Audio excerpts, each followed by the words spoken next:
Aloha my kako, welcome! I'm Shay, and there are two things you need to know about me. One, I love consuming media. And two, I love talking about that media I consumed. I am a very proud AMC Stubs member, and an even prouder library card holder. It has officially turned into fall as of just a few days ago, so I decided I would collect everything I read, watched, and thought about over summer into one video. And just to add some extra drama, I decided I would tier rank everything I consumed. If I could sum up my summer in just a few words, it's recharging my Kindle and refilling my vanilla cherry Diet Coke at the AMC 16 in Burbank. As I've gotten older, I've learned that I've become more scared of sharing my opinions online for fear of backlash. So this is exposure therapy for me, okay? Okay. That's enough of that. Let's just dive right into it, okay? We're gonna start off down low with D tier. Don't piss me off. This spot is reserved for anything that literally pissed me off. Give me my time back. I don't even want to talk about it because, like, literally do not piss me off right now. Going up to C tier. What? Oh. Okay. It's exactly what it sounds like, okay? Like, not the worst thing I've ever consumed in my life, but also, who greenlit this? Up to B tier. Good on y'all for making something. This tier is very, like, middle ground. Like, it's not bad. It is not bad by any means. You guys did a good job making this. Like, I'm proud of you for making something. I don't care about it any further other than, like, you know what? You guys really did put some work into this. You did something. You made something creative, and it wasn't bad, but it wasn't great. So I've got to give you credit for trying. I can't give you any more than that. Right up onto A tier. Well, yes. Well, yes. Yes. Like, this was totally good. Great, even. I enjoyed it. This was a good time. Like, well, yes, obviously. We're gonna move all the way up to S tier. Something has changed within me. Whatever this was changed me at an atomic level. Some of the things in this tier will not be perfect films. They are not perfect books, but they impacted me so deeply, it transcended me as a person, which is what good art should do. So I read about 8 books this summer. I was coming off of a pretty intense slump, so my summer did start off pretty slow. This list is in no particular order, but we are going to start off with Book Lovers by Emily Henry, my girl. Well, yes. I'm not going to tell you that this book impacted me like Beach Read did. Nothing will impact me like Beach Read did. We follow our main character, Nora. She is a literary agent and a self-described shark. She is very fearful of heartbreak. She is a fixer. She will fix everybody around her, including herself. She has got a 45-minute skincare routine, and she doesn't like to leave her own apartment. Her sister, Libby, is due for her 3rd baby and is like, can we please go take a vacation? Let's go have a break. Like, I want to go to Sunshine Falls, North Carolina, which is the setting of Nora's client's, like, biggest book. This book just got turned into a movie. It made her lots of money. And Libby is its #1 fan. So they spend 4 weeks in this little town, Sunshine Falls in North Carolina, and she runs into Charlie Lastra, who is an editor. She met him like 6 months prior in New York and is like, what the hell are you doing down here? Turns out he's actually from Sunshine Falls. So we just kind of follow their story for the next 4 weeks. It is described as like the ultimate book for rom-com lovers, and that really is the vibe it gives. But like with all of Emily Henry's books, it's so full of heart. I love the way she writes her characters. They behave in a way that is very appropriate for maybe the things that they've been through in their life. And I love that a lot of their resolutions come from being in relationship with other people. I think that you can do a lot of self-healing, you can work on yourself all you want, but I think true growth comes from when you are being like tested by somebody else in the real world. And I think that she has a really beautiful balance of allowing her characters to be affected by one another and not changing for one another, if that makes sense. I thought this was great. I ended up loving it. I thought the ending was a little bit rushed, but all in all, really great read. Love you, Emily. Okay, moving on to The Heir of Atargatis. The Heir of Atargatis. The Heir of Atargatis. I don't know how to say this.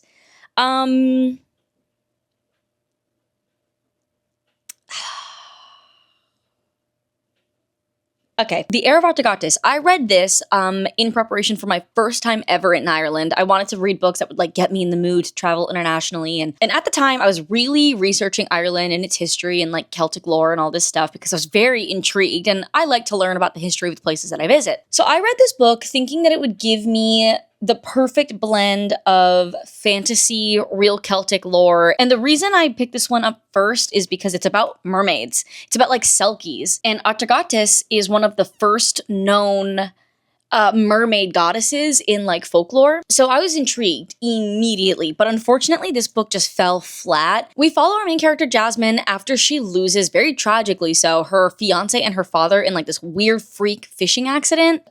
She's extremely depressed, obviously, and her girls are like, all right, girl, enough of this depression stuff. We're gonna go on that bucket list trip you've always wanted to go on. We're going to Ireland. Let's learn about where you're from. Let's learn about your roots. She never met her mother, so like maybe we can find her. And immediately, as she goes to Ireland, she just takes to whatever's in the air. Like her skin clears up. She wears glasses normally, but her vision fixes itself. Her hair is like lush and beautiful and shiny and long. And she meets this guy Seamus on a night out, and she's like, oh my god, maybe I can like love again and be a real person. And then a few days into their trip, she and the girls go to the cliffs of Moher, and she just kind of like loses it emotionally on one of her friends, and she falls off the cliff. And I'm gonna leave it there. A whole bunch of like fantasy and crazy stuff happens after that. I'm sure you can kind of piece together where the story's going. It was extremely unfortunately predictable, and I am someone who is like famously known for being unable to predict what's going to happen in a plot. It really fell flat in the fantasy portion of this book, which is like really unfortunate. I loved the whole first half when they were like traveling to Ireland and she was like rediscovering herself and like how to be a person again.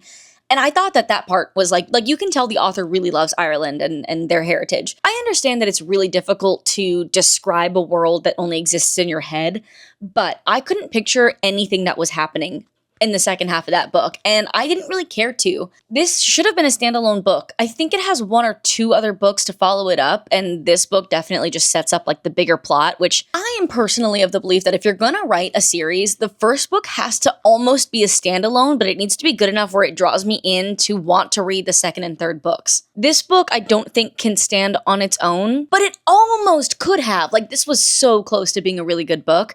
I think this is A.G. Whitt's debut novel, so I think for a debut, this is like wonderful and such a great idea, but unfortunately just like kind of missed the mark for me. This is how you lose the Time War. Well, yes, this book was so good. This one was definitely very close to S tier, but it didn't speak to me on any level aside from like me being able to appreciate how incredible this book is. This is a sci-fi romance book, and it's a dual perspective book, and you are flipping between red and blue. They're two agents that work for like opposing sides in this war to like control time.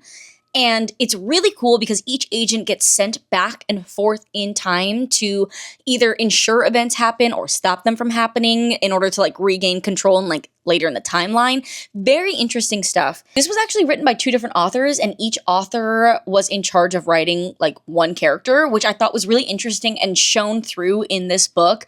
Like, each character feels very, very different, extremely lyrical and romantic and fast-paced, and like you're very focused in on the characters and you learn about the world around them through their stories and experiences. Oh, it's also sapphic, which I loved. I think this is the first and only sapphic book I've read that was actually a good book, which is really sad. Lesbians, we've got to change that. Long Walk. Hey. Okay, Long Walk. Should I be really picky? Should I be really picky and mean? Something has changed within me. This book, I don't think impacted me at like this really, really deep emotional sense, but this is one of the first books I've ever read that made me put it down after I was done and like look out the window and go like, who am I in this crazy world? Do you know what I mean? This is another taste-defining book for me. The Long Walk is, I think everyone knows by now, basically about this never-ending walk. And there's a group of 100 boys that volunteer every year to participate. And once you stop walking, they shoot you, like you die. And the one winner gets like an untold amount of money and like one wish. I just think this is a masterclass in like story and character because you learn so much about the outside world through their experiences alone. I just put out a whole video. It's like 40 or 50 minutes comparing the book to the film adaptation, and I really dive deep into why I enjoyed this so much. Long story short, this is an extremely introspective book. I reflect a lot about how I show up in the world and like what the world really does look like around me. It's a very cynical book. Like, I was deeply uncomfortable reading so many parts of this book because I think it reflects our world in such a pessimistic way. This book really made me think for myself, and I haven't done that in a while.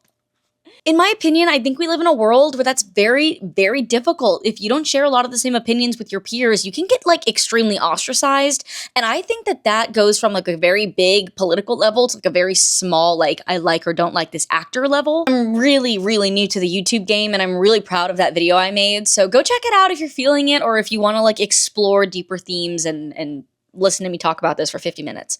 Oh, Song of Achilles! Well, yes, that is an easy, well, yes, I loved that book. The Song of Achilles is a retelling of the Greek story of Achilles and his bestie, Patroclus. A very, very beautiful queer love story. We follow Achilles and Patroclus from when they were young boys all the way up until their deaths, like their whole lives.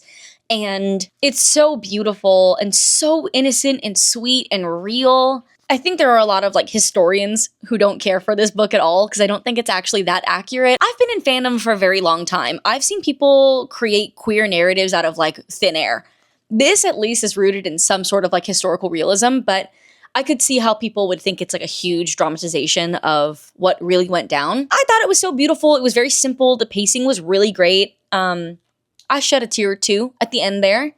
This is one that I really, really hope they never make into a movie, because I feel like Hollywood would do a blockbuster version of Call Me By Your Name, and I just don't think that would work at all. The Awakening by Nora Roberts, something was definitely changed within me. We follow Breen, who is a 26-year-old teacher in Philadelphia. She hates her life. Like, she's got no money. Her mom kind of like manipulated her into becoming a teacher, and she hates that job. She's got this like awful relationship with her mom. Her mom's out of town, she's house sitting, and like accidentally finds these documents in her mom's desk from a bank with an account in her name that has $4 million in it. Her mom had been hiding this her entire life.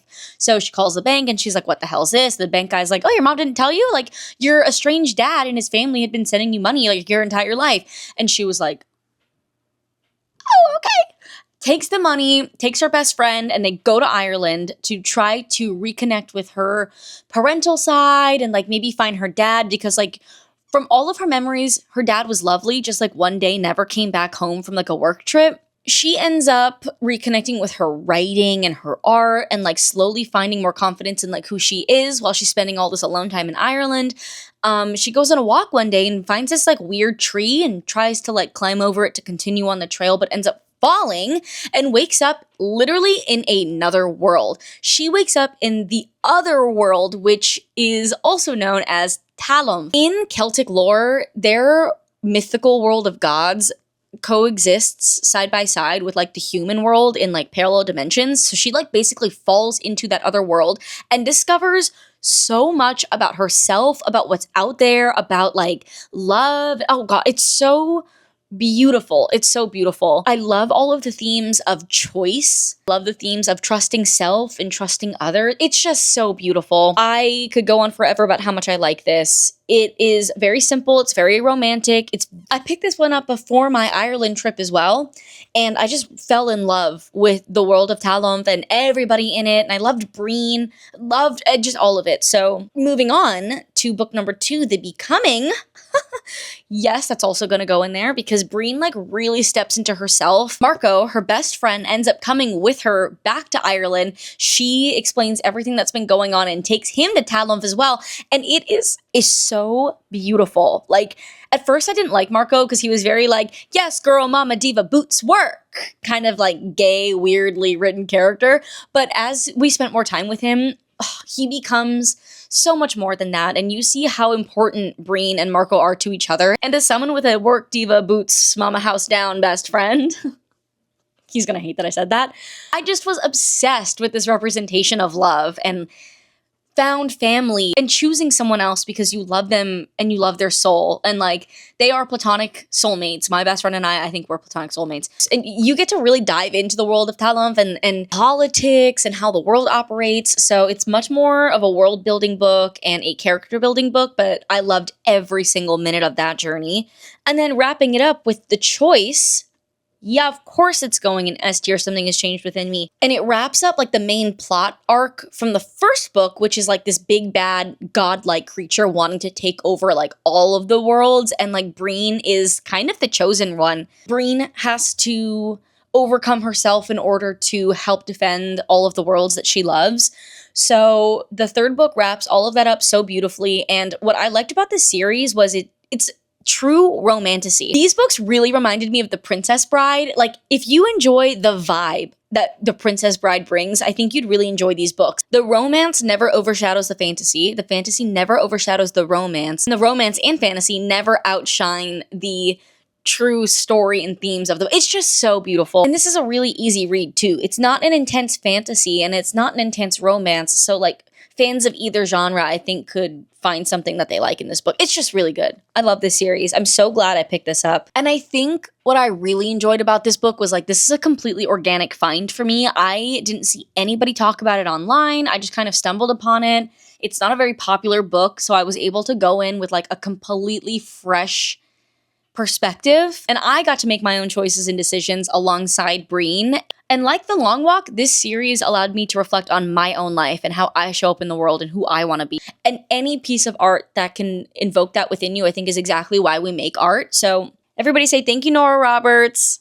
The Outrun by Amy Liptrot. Immediately, I know where this is going to go. Easiest decision of my life. The Outrun is incredible. This is a memoir written by Amy Liptrot, and she just explains her journey with sobriety and alcoholism. She is from these small islands in the north of Scotland called like the Orkney Islands, and she moves down to London to like pursue like this big life. And she, you know, I'm built for more than just these small islands and farming and whatever. And then like she quickly falls into alcoholism and like the party scene in London. She loses everything. She loses her job. She loses her boyfriend. She decides like she needs to figure something out. So she goes to rehab and then goes back up to Orkney for a little bit. But that little stay ends up turning into like 2 full years. This book is incredible.